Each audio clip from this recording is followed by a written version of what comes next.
हमारे शरीर में 200 से भी ज़्यादा प्रकार के सेल हैं और हर एक सेल अपना जीवन जीकर एक शॉर्ट टाइम पीरियड के बाद डेड हो जाता है, एक्सेप्ट कुछ सेल्स को छोड़कर जो जीवन पर्यंत हमारे साथ रहती हैं, जैसे न्यूरॉन। आपको बता दें कि जो सेल्स हमारे शरीर के अंदर हैं उनकी मृत्यु भी हमारे शरीर के अंदर कई प्रकार से होती है।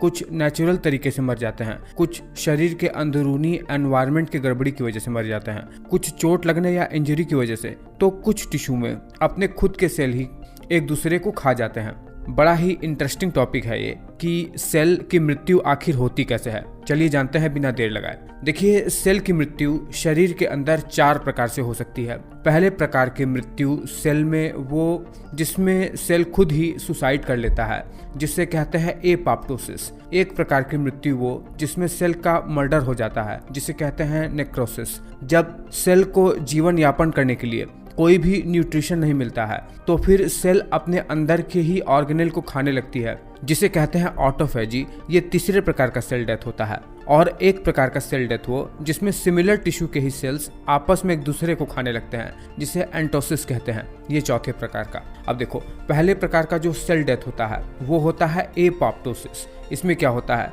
सेल की मृत्यु पहले से ही सेल के अंदर प्रोग्राम्ड रहती है, इसीलिए इसे प्रोग्राम्ड सेल डेथ कहते हैं। और ये प्रोग्रामिंग दरअसल सेल के अंदर कब एक्टिव होती है, जब सेल के अंदर का जेनेटिक मटेरियल यानी डीएनए डैमेज होने लगता है। जब सेल कैंसर सेल में बदलने ही वाली होती है तब सेल के अंदर ये प्रोग्राम एक्टिव हो जाता है, जो सेल को किल करने के लिए यानी सेल को सुसाइड करने के लिए प्रेरित करने लगता है। इसमें देखिए, सेल को प्रोग्राम डेथ को एक्टिव करने के लिए एक स्पेशल किस्म का प्रोटीन होता है, जो कि सेल के अंदर एक्सट्रिंसिक और इंट्रिंसिक 2 फैक्टर से एक्टिवेट होता है। इस प्रोटीन का नाम है कैस्पेज। देखिए, एक्सट्रिंसिक पाथवे में क्या होता है कि बाहर से कोई अलग से सेल आकर सेल के ऊपर बाइंड होती है और सेल को सिग्नल देती है कि इस प्रोग्राम सेल डेथ के पूरे कार्यक्रम को एक्टिवेट कर दिया जाए, जिसके बाद इसी सेल के अंदर कैस्पेज नाम का प्रोटीन एक्टिव होकर सेल के स्केलेटन प्रोटीन को तोड़ने लगता है, जिससे सेल का आकार बदलने लगता है और सेल के ऊपर सेल के कुछ छोटे छोटे टुकड़े, जिन्हें ब्लेब कहते हैं, वो बन जाता है और सेल धीरे धीरे डिसॉल्व होकर छोटे छोटे टुकड़ों में टूट जाता है। बाद में अलग से एक मैक्रोफेज आकर इन छोटे छोटे टुकड़ों को डिसॉल्व करके या कहिए इन्हें नष्ट कर देता है। वही इंट्रिंसिक पाथवे में क्या होता है कि सेल के अंदर ही कुछ ऐसे फैक्टर्स एक्टिवेट हो जाते हैं डीएनए डैमेज हो जाने के बाद, जो सेल के अंदर ही मौजूद माइटोकॉन्ड्रिया के वॉल को डिस्ट्रॉय कर देते हैं, जिसके बाद से माइटोकॉन्ड्रिया के अंदर मौजूद साइटोक्रोम सी नाम का प्रोटीन सेल के अंदर ही एक्टिवेट होकर इसी कैस्पेज प्रोटीन को एक्टिवेट कर देता है, जो कि सेल का शेप बदलकर उनमें ब्लेब लाकर सेल को डिस्ट्रॉय कर देता है। देखिए, दूसरे प्रकार का जो सेल डेथ होता है इसे नेक्रोसिस कहते हैं। नेक्रोसिस एक प्रकार से सेल का मर्डर करना है। जब भी हमें चोट लग जाती है या जब भी कोई केमिकल हमारे स्किन पर गिर जाता है या शरीर के अंदर इम्यून सिस्टम का ऐसा काम हो कि इन्फेक्टेड सेल को डिस्ट्रॉय करना हो, तो इस प्रकार से सेल डेथ को नेक्रोसिस कहा जाता है। देखिए, इसमें क्या होता है, जब भी ऑक्सीजन की कमी से या जब सेल को चोट लग जाए या किसी टॉक्सिन की वजह से सेल को न्यूट्रिशन नहीं मिल रहा हो, तो सेल का प्लाज्मा मेम्ब्रेन धीरे धीरे बिखरने लगता है। सेल के अंदर सारे ऑर्गेनेल स्वेल हो जाते हैं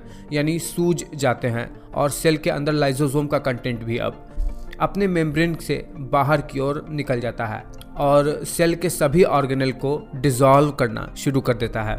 धीरे धीरे प्लाज्मा मेम्ब्रेन डिसॉल्व होना शुरू हो जाता है और फिर डिस्ट्रॉय हो जाता है। तीसरे प्रकार का जो सेल डेथ होता है वो होता है ऑटोफेजी। ऑटोफेजी में क्या होता है, शरीर को जब भी भोजन नहीं मिलता है, जब सेल को न्यूट्रिशन के लिए कोई भी कार्बोहाइड्रेट, फैट या प्रोटीन जैसे मॉलिक्यूल नहीं मिलते हैं, तो सेल अपने अंदर के ऑर्गेनेल को ही खाना शुरू कर देता है। पहले सेल उस ऑर्गेनेल को खाना शुरू करता है जो पहले से ही डैमेज हो चुका है। जैसे अगर कोई माइटोकॉन्ड्रिया सेल के अंदर डैमेज है तो उसे ही डिसॉल्व करके सेल एनर्जी बनाएगा।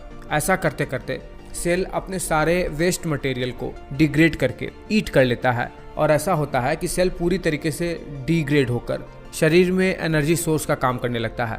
इसके लिए शरीर को बहुत ज़्यादा दिन तक भूखा रखना पड़ता है, यानी भोजन से बिल्कुल दूर रहना पड़ता है। इसकी खोज के लिए जापान के एक साइंटिस्ट को नोबेल पुरस्कार भी मिला है। हाँ, ध्यान रखना है कि इसके लिए ज़रूरी है कि शरीर को भूखा रखा जाए ताकि शरीर अपने वेस्ट मटेरियल को खा सके।